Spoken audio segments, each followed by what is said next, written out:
Over the past few years, my collection of books has grown to the point where they now seem to be spilling out of every corner of my house.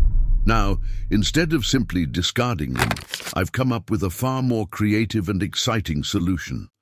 I have always had a thing for crafting with paper, turning ordinary sheets into something extraordinary. Today, I'm feeling especially inspired to dive into a new project that will transform these old pages into something truly remarkable. And the timing couldn't be better. The new Deadpool movie has just hit theaters, and even though I haven't had the chance to see it yet, I'm looking forward to. Fortunately, I already have a Deadpool head that I made for a previous video, so I don't need to start from scratch. However, the next challenge is creating Wolverine's head, which will require just as much attention to detail, and just the thought of that makes my stomach turn. Whether you're a fan of Marvel or just love the art of character creation, this is where the real magic happens. Yes, attention to detail, and I pay no attention to detail. Now, let me walk you through the process of how I crafted Wolverine's head. It begins with something as simple as paper, which I carefully mold into a basic skeleton structure. This foundation is crucial, as it allows me to map out the essential facial details, such as the eyes, nose, and mouth. I take my time with this step, ensuring each feature is accurately traced to capture Wolverine's iconic look. Once the framework is complete, I cover everything with tape, layering it out. It's a process that requires patience and precision, as every detail counts. By creating just a few lines, I can begin to separate the mask from his face, an excruciating process to say the least, but it's a necessary step in bringing the final form to life. After that, I can add his iconic ears, those iconic features that complete his look. Carefully, I'll blend them in, ensuring they merge with the rest of his head. It's a delicate and painful process, but one that's crucial to achieving the perfect result. After working on the heads, the next step is the bodies. My original plan was to get the proportions just right by wrapping some paper in tape to measure out the actual body-to-head ratio. But after giving it a try with Deadpool's body, I quickly realized that idea wasn't going to work out, so I scrapped it. Oh, and I should have mentioned earlier, I'm making both Wolverine and Deadpool together. To keep things from getting too repetitive, I'm focusing most of the narration on Wolverine's build. But don't worry, Deadpool is still getting plenty of attention. With the heads glued on and blended in, it's finally time to start detailing their bodies. This is the fun part, stacking on as much muscle as possible to give them that iconic, rugged look. But as I started bulking them up, I hit a bit of a snag. It turns out, Deadpool ended up way more muscular than I originally planned. I guess I got carried away with the sculpting, and now Deadpool looks like he could bench press a tank. But honestly, it kind of works. So I'm rolling with it. Sure, it wasn't what I set out to do, but sometimes those little surprises turn out better than you imagined. Now, with the bodies taking shape, I'm ready to move on to the next phase and see how they both turn out. Once the bodies are fully formed, the next step is to make the limbs, starting with the arms. To do this, I twist sheets of paper, crafting bones that will serve as the framework. I glue on each individual muscle, one by one, shaping the contours of the upper arm. Now, is the anatomy perfect? Absolutely not. Precision is not the goal here. What we're aiming for is a sense of form, an impression of strength, rather than textbook accuracy. Once the upper arm muscles are securely in place, the back can be fleshed out, filling in any gaps with more layers of paper. The shoulders, too, are built up, adding bulk and substance to the figure. With each new addition, I wrap the entire form in tape, preserving the progress made so far. Then, with the upper body taking shape, I turn my attention to the forearms. When working on the forearm, it's essential to give it the same attention and detail as the upper arm. Begin by carefully adding the muscles, making sure to incorporate the natural twists and curves that suggest the muscles are being stretched. This step is crucial, as it not only enhances the realism of the forearm, but also conveys the tension and energy present in a fighting stance. Always keep the overall pose in mind, ensuring that the muscles flow naturally and align with the dynamic movement of the arm. Once all the muscles are properly attached and shaped, the next step is to cover everything with a layer of paper. This final touch will unify everything. Now comes the task of crafting the hands, which I'll begin by shaping the palm. To create the fingers, I'll twist up pieces of paper, securing them tightly with tape for durability. Once they are prepared, I'll cut them into sections, each representing a finger joint, and glue them onto the palm, connecting them to the arm. As the structure of the hand begins to take shape, I'll add additional layers of paper to reinforce the fingers. Next, I'll carefully position the knuckles, making sure they align naturally with the fingers. Finally, I'll seal the entire hand with tape. As we move on to crafting the legs, it's important to know that the steps may start to feel repetitive, so instead of walking you through every detail again, I'll let the visuals do the talking. This will keep the process engaging and avoid unnecessary repetition, ensuring that the video remains both interesting and enjoyable.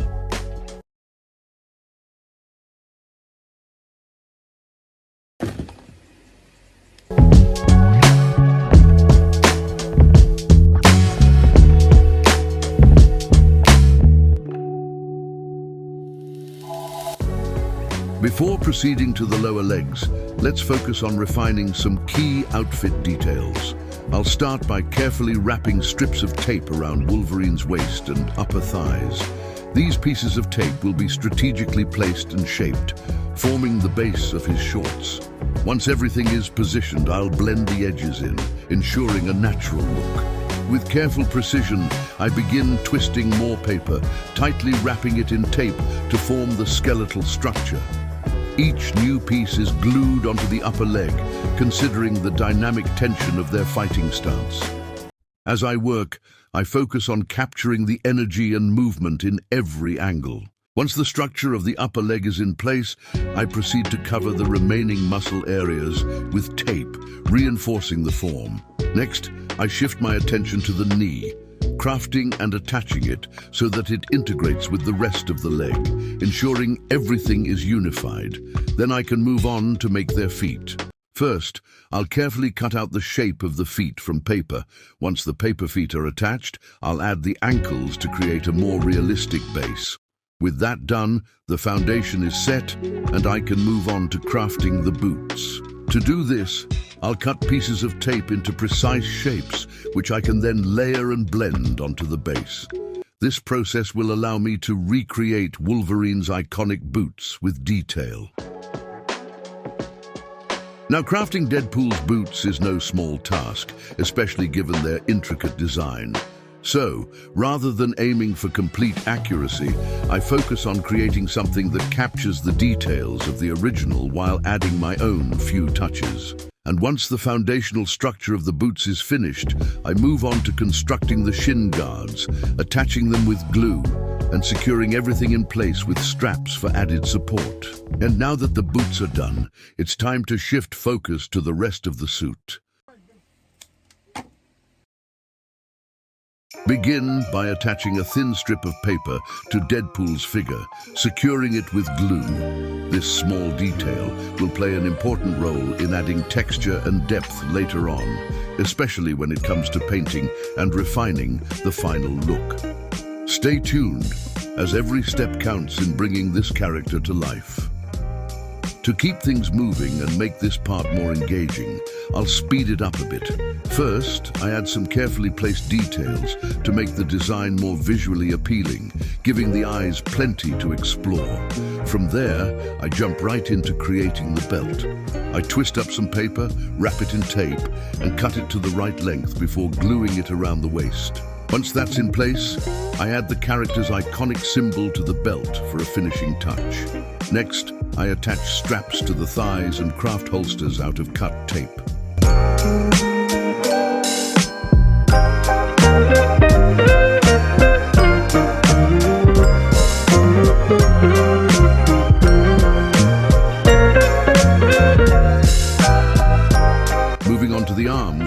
I add forearm guards for protection and wrap additional straps around them to complete the look.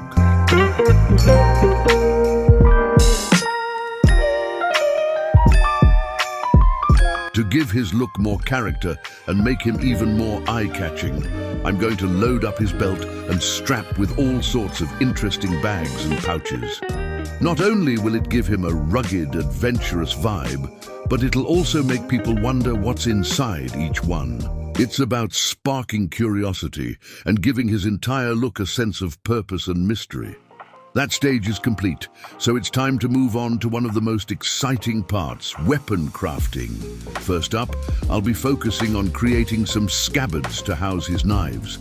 These will not only add a touch of practicality to his design, but also give him that edge of readiness, like he's always prepared for battle. But why stop there?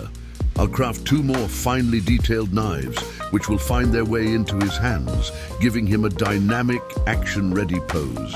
And the fun doesn't end with the knives, oh no. After perfecting those, I'll shift my attention to his swords.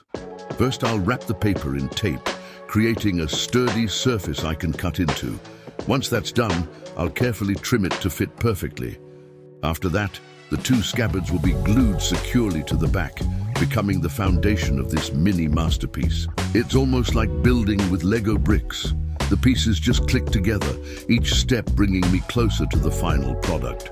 Of course, I can't leave the sword just hanging out there, exposed and unprotected. So I'll add a few extra details to give it some flair. Maybe some intricate designs or decorative touches that give it a unique twist. Details that don't serve a strict purpose, but make the whole thing feel complete.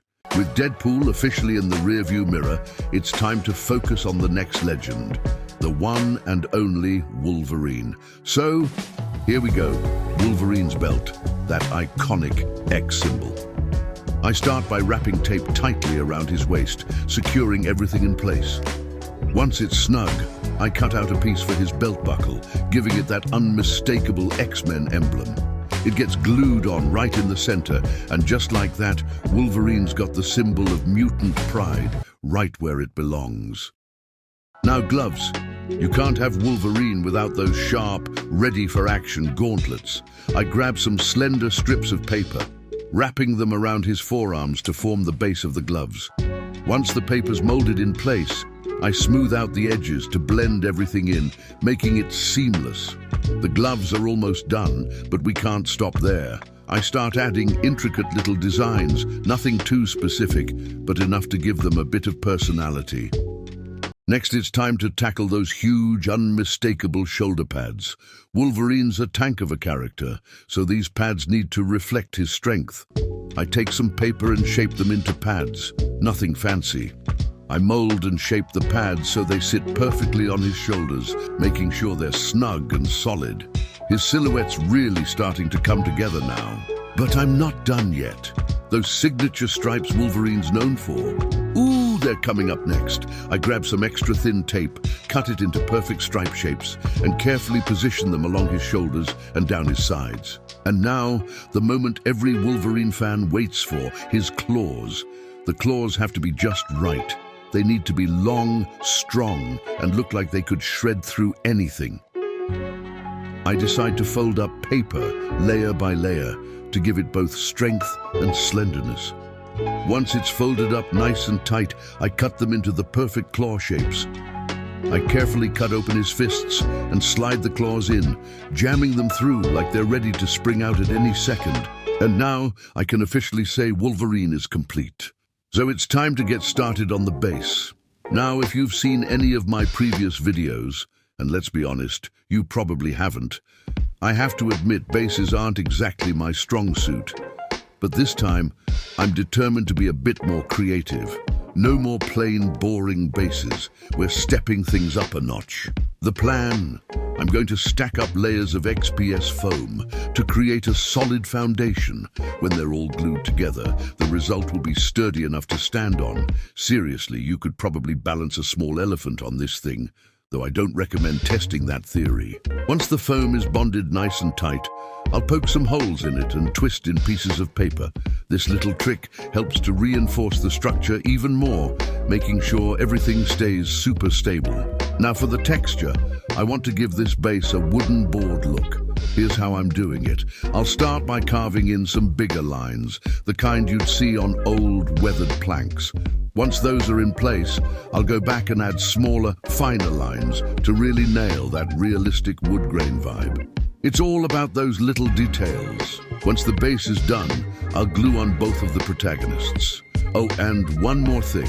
I realized one of the characters was tipping over due to his stance, so I'm adding some extra XPS foam to the front of the base to balance things out. Problem solved. And there you have it. A sturdy, textured base that brings everything together without going too over the top. All right, let's take a moment to step back and appreciate everything we've done so far. Starting with the head, then the body. Next came the arms, the legs followed, and then came the fun part. The outfits, weapons came next, and finally we crafted the base. So all we're missing now is painting. This is the part of the process I love the most, though I won't lie, it's definitely the most challenging and time-consuming. But no one ever said achieving something great would be easy. It's all about the journey and the satisfaction you get when it all comes together. So let's dive in. I'll be starting from the bottom and working my way up, carefully layering the paint. First up, I'll prime both bases in white to ensure the colors pop later. Wolverine will get an all-over white coat as his base color. This will help with the vibrancy of the yellows and blues in his costume later on. Deadpool, on the other hand, is going to get a black base coat, since his suit is full of dark tones, so this will make it easier to build up the reds and blacks that define his look. It's all about creating contrast and making the colors stand out where they need to.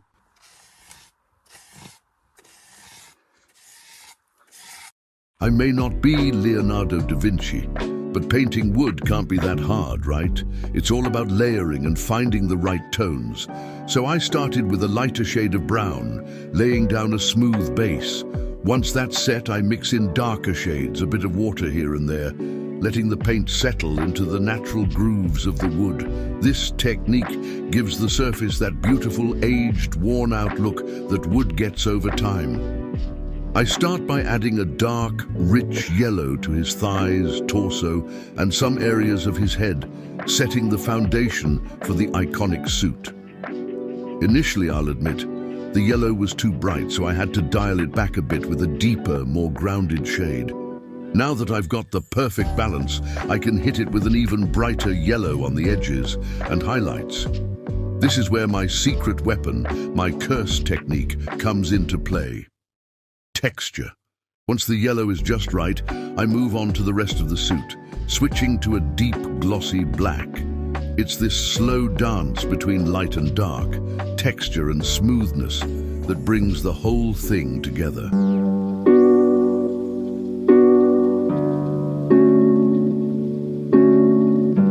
With the black base coat finally dry, I can start layering in the details. First up, a soft stroke of blue. Just a light brushing to add some dimension. After that, I'll follow it up with a brighter, more vibrant blue to really make the figure pop.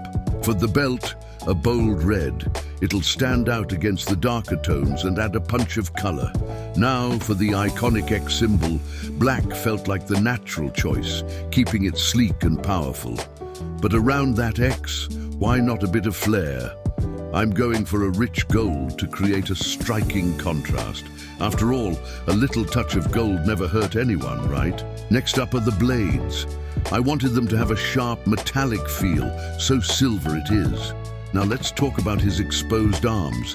Initially, I wasn't quite sure what color to go for. I tried this sort of beige-ish shade at first, hoping it would give that natural skin tone. But as usual, it ended up looking pretty dull and lifeless, so I scrapped that idea and went in a completely different direction. Pink! Yep, I repainted the arms with a pinkish hue, and surprisingly, it worked wonders. As we wrap up this piece, you'll notice I've added some final details. His eyes and teeth are now painted a crisp white, and I even took a pen to add some facial and arm hair for that extra touch of realism. Now, I've still got Deadpool left to paint, but trust me, I'm not going to bore you with every stroke. The process is pretty straightforward, just layering darker and lighter shades over and over. Honestly, at this point, I'm exhausted. This entire video took me a month to make. Yep, a full month. But hey, I'm not here to complain. That's not your problem. Still, if you've made it this far, first of all, thank you. Seriously, I appreciate you sticking around. And if you're feeling generous, maybe drop a like. It really helps the channel grow and lets me know you're enjoying the content. Oh, and if you want to see me make more cool things with paper in the future, hit that subscribe button. After carefully adding those final touches, brushing here and there for what feels like forever, a month's worth of work summarized into 20 minutes, I can finally step back and say, it's done. This masterpiece is ready to be revealed. And as a famous artist of the 20th century would say, it's time for the glamour shots.